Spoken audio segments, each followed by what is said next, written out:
चला बाहेर आले का फुलं सर्व? राजू या लवकर लवकर घेऊन या बाहेरले फुलं.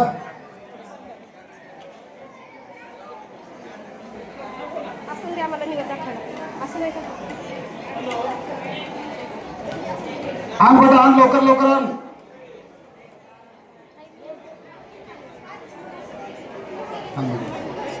फुलं येऊ द्या.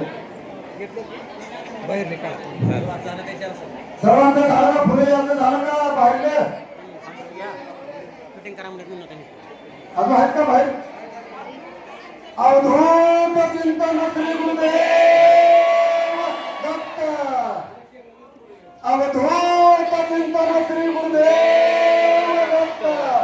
अवधूत चिंतन श्री गुरुदेव दत्त. आता आरतीची वेळ झालेली आहे. शांत चित्तानं बरं का. आता बोलण्यावर एक बोलायचं नाही कोणीच बरं का. स्वामी समर्थ महाराजांना खोटे आवडत नाही. आरती चालू असताना मध्येच कोणी बोलू नये. आता शांत जागेवर उभा टाकायचा आरतीसाठी. ठीक आहे. आणि सर्व माता भगिनीला विनंती आहे, दरबारात कुणीही यायचा प्रयत्न करू नका. ज्या जागेत आहोत त्या जागेतूनच मुजरा करून आपल्या घरी जायचंय. आपल्याला उद्या परवा भरपूर आहे. त्याचबरोबर आपल्याला महाप्रसादासाठी 5 वस्तू सांगितलेल्या आहेत की जेणेकरून आपण स्वतःसाठी तर आणायचंच आहे, तर दुसऱ्या 4 व्यक्तीला पुरण असा अन्न आणायचा आहे की जेणेकरून चपाती, भात, वरण, बटाट्याची भाजी आणि शिरा ही सगळ्यांनीच लक्षात ठेवायचंय. आणि कुणीही दरबाराकडे यायचा प्रयत्न करू नका, जेणेकरून तुमचंच नुकसान आहे. तुम्हाला अडचणीत अडकून पडावं लागेल, जेणेकरून तुम्हाला बाहेर जायला 2 तास लागतील. तुम्हाला प्रसाद सुद्धा बाहेरच भेटेल. तुम्हाला जन्मच नाही महाराजांचं दर्शन घ्यायचं आहे, त्याने तिथं साईडला बसून घ्या. 2 तासाच्या नंतर मग येऊन दर्शन घेऊन जावा.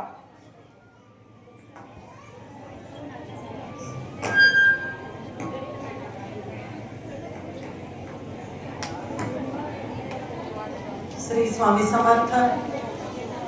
महाराजांच्या धूप दीप आरतीला सुरुवात होणार आहे तरी मानायचे आहे, म्हणून आपण कोणीही टाळी वाजवू नका.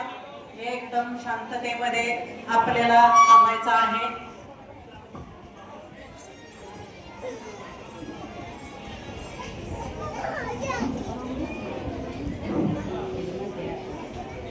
श्री स्वामी समर्थ. कोणीही बोलू नका. मनामध्ये आपल्या श्री स्वामी समर्थ जप असला पाहिजे. आता महाराजांना धूप दीप ओवाळत आहे. कोणीही बोलू नका. एकदम शांततेमध्ये आपल्याला थांबायचं आहे.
कृती दाखवली.